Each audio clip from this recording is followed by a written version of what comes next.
Okay, in this video I'll be getting way outside my comfort zone here and putting together a computer. I'm going to use an old SSD hard drive. I got this Thermaltake CPU cooler. I've got some thermal paste. I have another hard drive, so that's a 2 terabyte. That's the larger hard drive.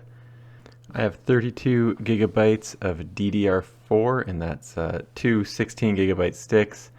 I just grabbed a cheap keyboard and mouse that the kids are going to like. For the tower, I just grabbed a Thermaltake one. It was on sale, and it came with front fans and rear fans. I picked up the Core i5 10600K because it was on sale. It came with a free game as well. And then for the motherboard, I got this MSI Z490 Gaming Plus motherboard. I'm using this Corsair HX850 power supply.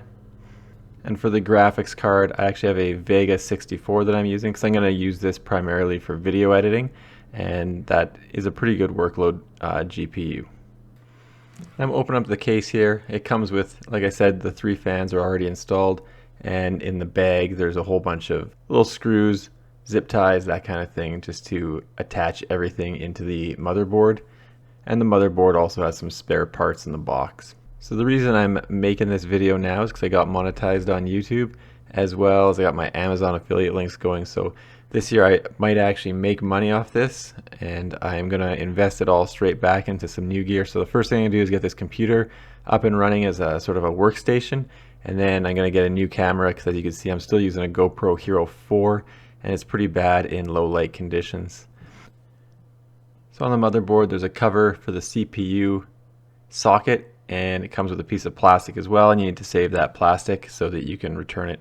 You can see in the corner there's a little white circle just touching it there with the zip tie, and that's the there's a corresponding arrow on the CPU, so when you slot it in there, the arrow goes towards the circle.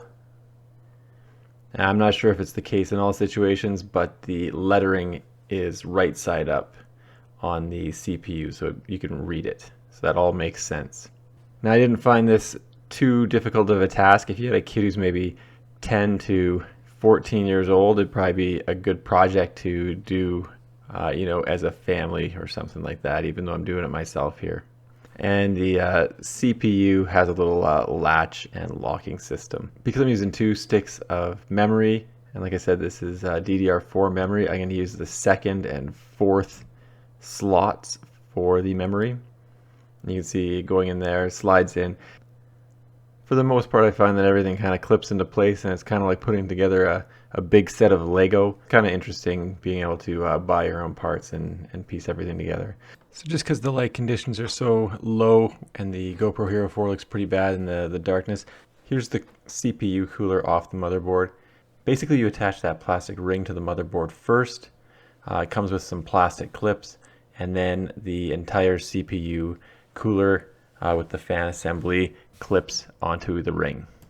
And that plastic ring comes with 2 different kinds of clips. There's these clear ones that go in first and secure the ring to the motherboard, and then there's these little black clips that go through the clear ones and expand the clear ones to hold it all in place.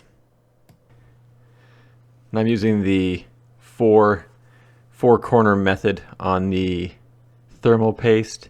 I probably put on too much, but it seems to be just fine. You also have to attach the fan for the CPU cooler. And like I showed, the CPU cooler just snaps onto that plastic ring. And there's a corresponding plug-in for the CPU cooler on the motherboard. In the case, there are 6 attachment points for the motherboard. The motherboard itself actually has 9 attachment points, so this is a little bit less. So the one side doesn't have anything, but it's okay. And you can see I lined the motherboard up on those attachment points.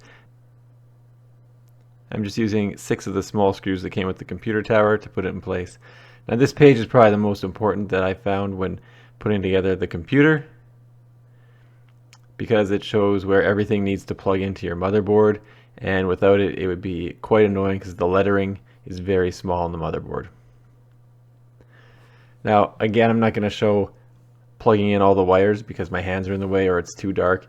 These ones right here are probably the most annoying to plug in because they're super small. You can't really see their lettering very well, and just trying to slide them onto the right pin is a bit of a pain. Overall, pretty easy, and you just got to follow the directions. The tower came with 2 rack mounts for the hard drives, and you can see you screw them into place there and they just slide in. For the SSD, again, that's an older SSD, it was in my broken laptop, you can just screw that into place too, but it screws into the bottom of the rack mounts. So one thing to note is this motherboard actually has a 12-pin power requirement. So I'm running it on the 8-pin only, and it seems to be running fine. I do not have a 4-pin power connector, but that'll be something I'll look at in the future. And you can also see that I got an MSI Wi-Fi card that I had from another computer as well. So that's where the hard drive slid in. So with those hard drives in there, there's very little space for this power supply. I'm not sure if this is a little bit of a larger power supply, but it is a very tight fit. So that's one thing I wasn't very impressed with. You can see I've got about 1.5 inches to work with between the power supply and where those hard drive racks are. But it fit in and the computer booted up, so I guess that's what's important in the long run. And the power supply gets also 4 screws to hold it in place. As always, a cup of coffee helps the job go, and sure enough, first try it boots up without any problems. You can see the 3 fans in the front. One thing I don't like is that they only are red, whereas a lot of these Thermaltake stuff, actually you can change the color. I'm not sure red would be the color I would select, but there you go. When you boot up a new computer, you might not be able to find the hard drive. So if you go into Administrative Tools, then Create and Format Hard Drive Partitions, you can format your disk drive. The SSD is there because it had the operating system and everything on it. The other one's brand new and hasn't been formatted yet, so that's the one I'm going to format, which is, you can see there is the black line, and it's called Disk 1. So click on the box with the big black line on top, click on New Simple Volume, hit Next, hit Next again, select what I want the drive to be called. I picked E, hit Next, and Finish.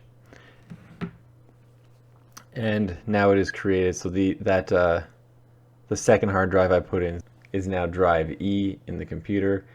And when I bring it up and check the properties, you can see that it's a 2 terabyte drive with 1.8 terabytes of space remaining on it.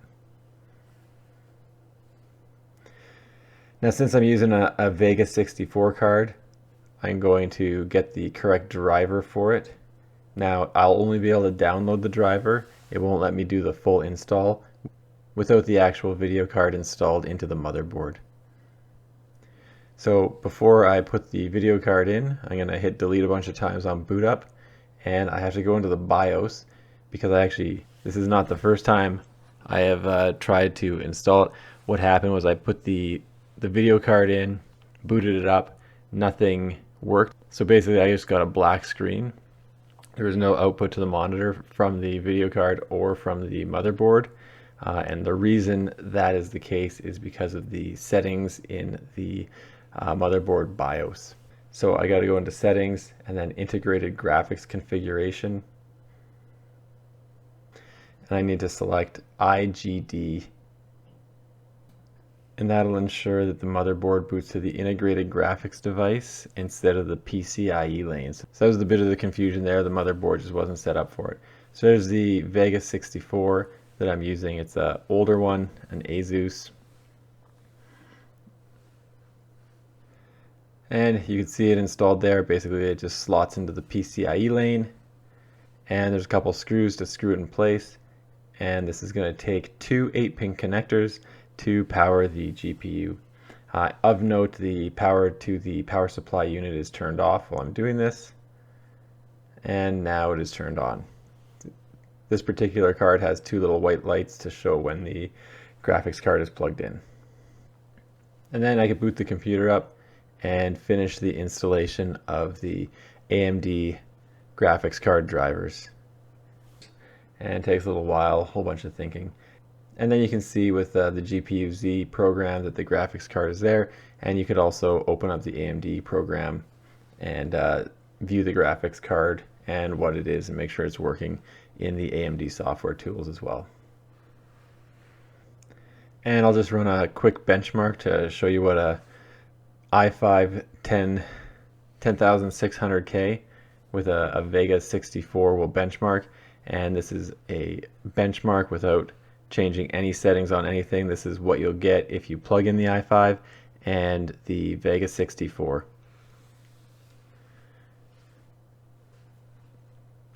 So there you go. For gaming, 95%, desktop 96%, workstation 87%, which is too bad because I want to use it as a workstation and for video editing more than I do for gaming. The i5 and the graphics card got pretty good scores. The SSD is super old, so it got a pretty moderate score. And one thing that was pretty low was actually the memory. I only had it set to 2400 on the motherboard, but it's 3200 memory, so I'll adjust that in the future. Anyway, I look forward to using this computer, and hopefully I can get a camera pretty soon so I can make better videos with better lighting, as the picture in this video is pretty poor. Anyway, thanks for checking out my videos. Don't forget to like and subscribe.